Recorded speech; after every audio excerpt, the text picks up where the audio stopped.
Gripe, catarro comum, rinofaringite aguda são alguns dos nomes que representam a mesma doença. É bem provável que em alguma fase da tua vida a tua mãe já disse que você não deve tomar banho na chuva porque você pode acabar ficando engripado. Será que isso é possível? O que é que causa a gripe? Como é que um indivíduo pode ser contaminado com a gripe? E acima de tudo, como é que nós devemos tratar esta enfermidade? Será é dando amoxicilina ou azitromicina em todo mundo e assim nós resolvemos o problema? Estas e outras questões nós poderemos responder agora.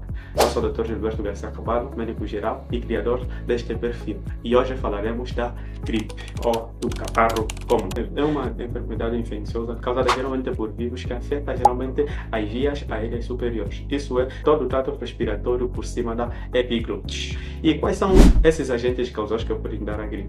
São vários, mas normalmente os mais comuns são adenovírus, o vírus da parainfluenza, o vírus sensitivo respiratório, coronavírus e entre outros. E como é que um indivíduo, por exemplo, adquire este vírus? Temos que deixar claro que o indivíduo não adquire este vírus através do contato com água da chuva. Não mesmo. Porque normalmente a água das chuvas não vem contaminada com esse vírus respiratório. A contaminação pode ser através de contato direto. Quando um indivíduo que contém um vírus, por exemplo, no seu organismo, fala com outro que não tem.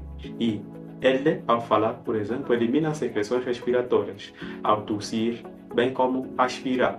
Esse vírus vai entrar através da boca ou através da narina e ele assim pode ficar contaminado. Outra forma de contaminação é através do contato indireto. Como é que acontece? Normalmente, o indivíduo que tem o vírus vai depositando o vírus em superfícies. Pode ser na mesa, na maçaneta da porta, no comando da televisão. Pode depositar também no telemóvel. A pessoa que não tem o vírus, ao estabelecer contato com essas superfícies, ela acaba adquirindo a mesma enfermidade. Não há contato através de água e chuva. Mas por que se relaciona a chuva ou os climas frios com a transmissão da gripe? É através do comportamento que nós adquirimos nesse momento. Normalmente, quando chove ou quando o clima está muito frio, a nossa tendência sempre é de deixar o nosso ambiente mais fechado, para que ele fique um pouquinho mais quente. Mas só que, ao fecharmos o nosso ambiente, esses vírus tendem a se acumular neste meio, tendem a circular melhor neste meio, fazendo com que nós tenhamos mais predisposição de adquirir esta enfermidade. Como é que você dá conta que você pode ter gripe ou catarro comum? Através dos sinais e sintomas que você apresentará. Os sintomas são variados. Podem ir desde cansaço, dores musculares, calafrio, febre, que atinge mais ou menos 38 graus Celsius, dor de cabeça, dor de garganta. Podes também apresentar tosse seca, perda do olfato, perda do apetite ou ainda perda do paladar. E também pode apresentar outras manifestações como espirros frequentes, bem como a saída de secreções nasais, ou seja, saída, por exemplo, do que nós chamamos popularmente como ranho. Normalmente o diagnóstico é clínico, não havendo necessidade de fazer outros exames complementares. Tenho a gripe. O que eu tenho que fazer? Eu vou ensinar para vocês 6 passos para combater a gripe. O primeiro passo é o repouso. Repouso por quê? Porque necessariamente você que tem gripe, o teu corpo está debilitado, você está mais cansado, necessita repousar para o teu corpo canalizar energia suficiente para combater o vírus. Essa é a primeira regra, repouso. Segundo passo, baixar a febre. Como é que você faz?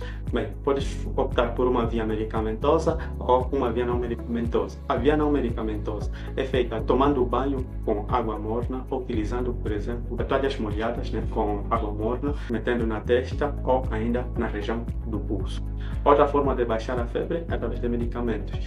Podes utilizar os analgésicos, como o dipirona, ou anti-inflamatórios, como o ibuprofeno. Outra coisa que você deve fazer é aumentar a ingestão de líquidos. Porque normalmente você tem febre. Com isso também evita um dos principais problemas, que é a desidratação. Que tipo de líquidos? Podem ser os mais variados, como a água, o sumo natural, alimentos líquidos ricos em vitaminas também, ou também sopa. Outra coisa que você tem que fazer o gargarejo com água morna mais sal.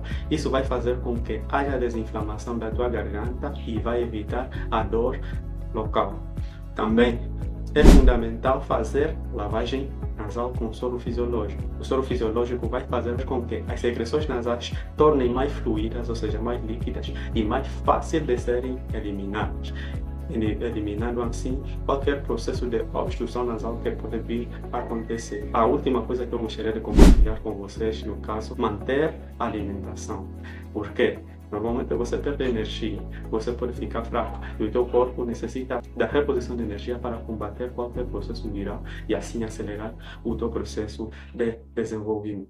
Os antibióticos, quando é que entram? Nós já falamos que a gripe é uma enfermidade causada por vírus. Existem algumas bactérias que também provocam vírus, mas geralmente é causada por vírus. E se é causada por vírus, nós não temos a necessidade de dar qualquer tipo de antibiótico. Muitos profissionais médicos e não médicos fazem isso, mas fazem muito mal, porque geralmente os antibióticos não têm efeito sobre os vírus. Muito obrigado, curta e compartilhe o vídeo com os seus amigos. E diga, por favor, que a gripe não é causada por água da chuva e não se trata com antibióticos.